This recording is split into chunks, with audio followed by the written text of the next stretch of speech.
That happened from being in the pandemic was that we were all brought together, in a way that we probably wouldn't have done if we weren't just all in our studios looking for connections. So I find that everybody is responding differently to art, depending on their past experiences. Fair I was going to be in May got postponed to later in the year, so might as well play. last year I painted and painted and painted in my studio. During the lockdown, we did with a small group of friends, we did a daily photo project and went into an exhibit. I realized that I have to just stick to one thing if I want to improve myself. The effects you can get by mixing all of them is they are pretty amazing. So I'm obsessed. I'm kind of seeking that work-life balance. We're a diverse group of artists from around the world who value the power of art to inspire, provoke, and heal. I'm from George in South Africa. At least it's getting better here. It was quite strict during last year, which turned all of us into hermits. Yeah, we are quite blessed over here with our situation in COVID. We set it up on Zoom, totally different, new for me. A series of short films I call the Corona Diaries. I think ultimately the show is going to be better for it. It's been okay so far. And I hope it's going to go well. I hope they're not going to lock us down again. Today, we are coming together to celebrate the 1-year anniversary of the International Online Art Collective, also known as the IOAC. In March of 2020, which is over a year ago, we had the vision of starting the International Online Art Collective, and I want to know what's new with you guys. I've been continuing my oil paintings with a new series that's called The Air We Breathe, and it was inspired by the times that we live in, anxiety and all the emotions that people are going through. And I'm trying to bring this to the surface through my art. This new series is with people that have plastic wrap on their face, on their mouth, or on their nose, or on their face, just to symbolize these emotions and the inability of breathing and the isolation. I'm lucky in a way with the pandemic because I have a lot more time to paint. And I haven't even finished the series, and I'm already thinking about my next series that's going to be about endangered animals. I just heard Adela say about endangered animals. So I've been doing a whole series of bees, and that trying to let people know that these are endangered. These little super creatures need our help. I've been lucky over here, so I've had live shows I've been involved in. I'm doing a whole series as well of selfies, but animal selfies. So my last two with the rooster and a kakapo, which is a New Zealand parrot, which is also endangered. It's supposed to be like if the animal is taking a picture of themselves.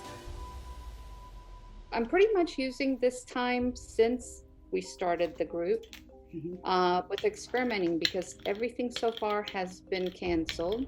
Monoprinting on a gel plate, and now I'm hooked because I can't stop. So it's they're turning out pretty cool. Then an hour I have a stack of papers because it's really fun and easy. I've been also experimenting. I think Greta's right. I think this has been a great time for us to get a chance to try some new materials. I've been working with some different papers, and I have been working larger. I just finished a very big, for me, piece. It's 30 inches by 24 inches in cut paper.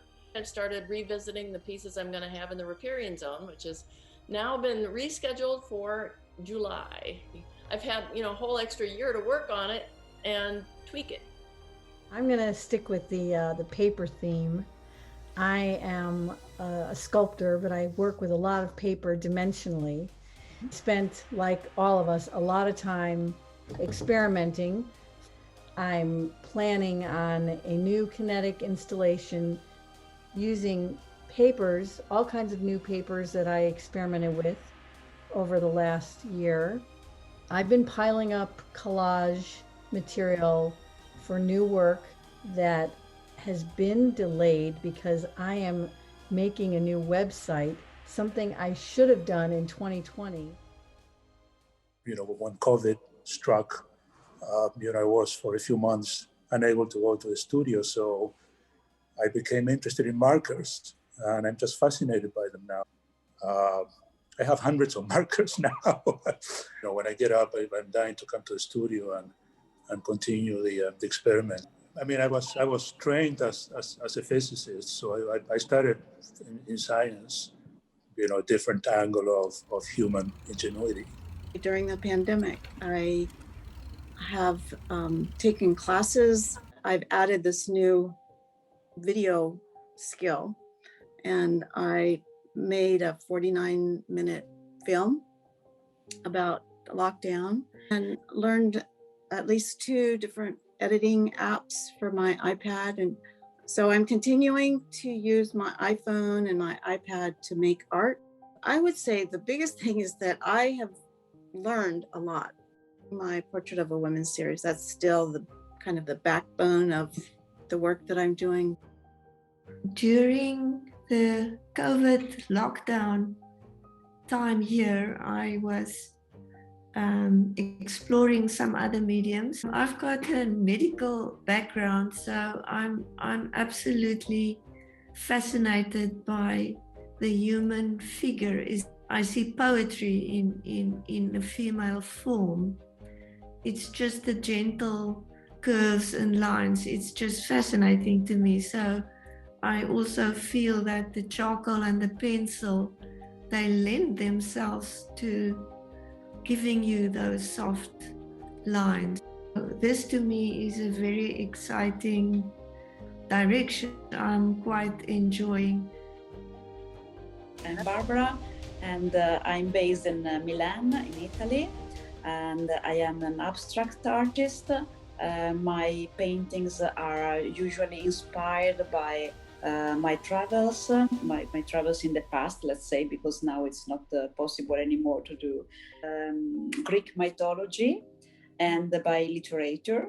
For example, I am fond of the Odyssey, and lots of my paintings are inspired by this poem.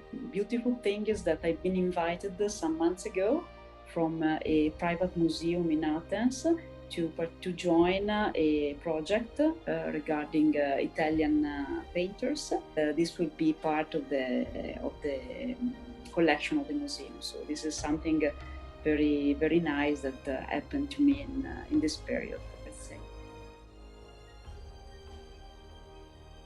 I'm Malostovker, and I'm a photographer and a digital photo artist. I'm based in Miami, but now I find myself in a hotel in Nebraska. That was essential travel for my daytime job. I spent a lot of time doing photography, especially last year during the lockdown. The biggest thing I think right now for me is I had put together an exhibition proposal for an exhibit featuring lizards. So now I'm working on putting together that exhibit, and also on a class of basic photography for non-photographers. Actually painted the most cohesive collection to date. Had a solo exhibition called Sails, Souls, and Sparkles.